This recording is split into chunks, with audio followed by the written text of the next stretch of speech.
talking about healthcare Yes. when we came in. Well, you were talking about, I guess, what you would do, and then you were talking about Obamacare. But what I don't understand, and I wish you'd go over it again, is I thought that this was a done deal, and I don't understand how this can be legal. Well, it isn't a done deal to the extent that this is a program that is so sweeping in its magnitude that it is yet to fully take root in American society. Now, keep in mind, we're going to be taxed for 10 years for programs that really don't begin until 2014 in large part. But we're paying for it over 10 years. We're getting 6 years worth of service. How can it be stopped? It can be stopped by using the legislative process, particularly through the appropriations process, to ensure that monies aren't being used to establish this myriad of councils and commissions and bureaucracies that are created under this bill. We think that we need to have a different health care reform plan. But that's not going to come until we have enough votes in Washington to do that. So I'm not willing to surrender. We may have lost the battle, but I'm not willing to wave the white flag and say the war is over. So you're saying that the individual states hold back on funding? Well, I know that first of all, the individual states are looking at what recourse they do have. Attorneys general from, I think, 30-some states have filed suit at the federal level to have it declared unconstitutional, at least I in think parts. that was for the fine. Yes. Yeah, well, it was for the mandatory coverage thing.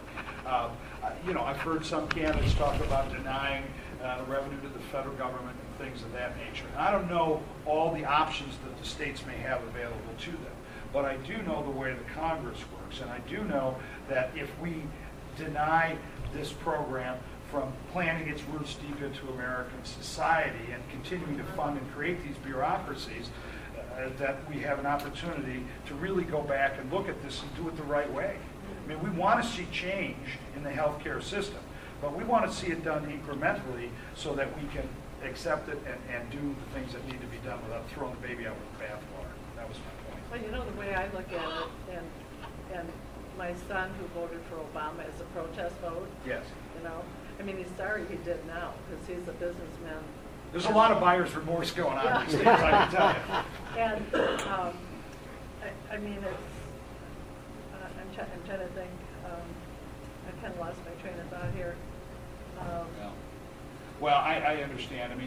There are people that said, wait a minute, and keep in mind, folks, people, and many people, I don't want to speak for everyone, obviously, but people voted against George W. Bush. They voted against the war in Iraq as they saw it. They had voted against Washington that was going in the wrong direction.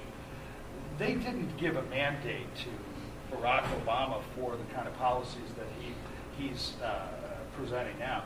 They certainly, and I have to tell you, I do believe that the Congress, Pelosi, and Gary Peters has misread the tea leaves pretty badly here. He has found himself boxed into a corner on having to support his leadership on these bills, which are completely out of step with Oakland County.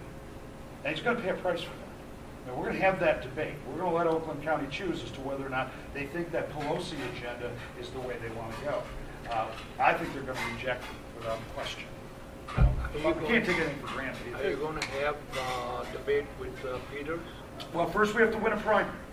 There's a primary coming up on August 3rd. I would like to debate Gary Peters. I'll debate him anywhere, anytime. We'll see what he's willing to do. But here's a guy who's only had one town hall meeting.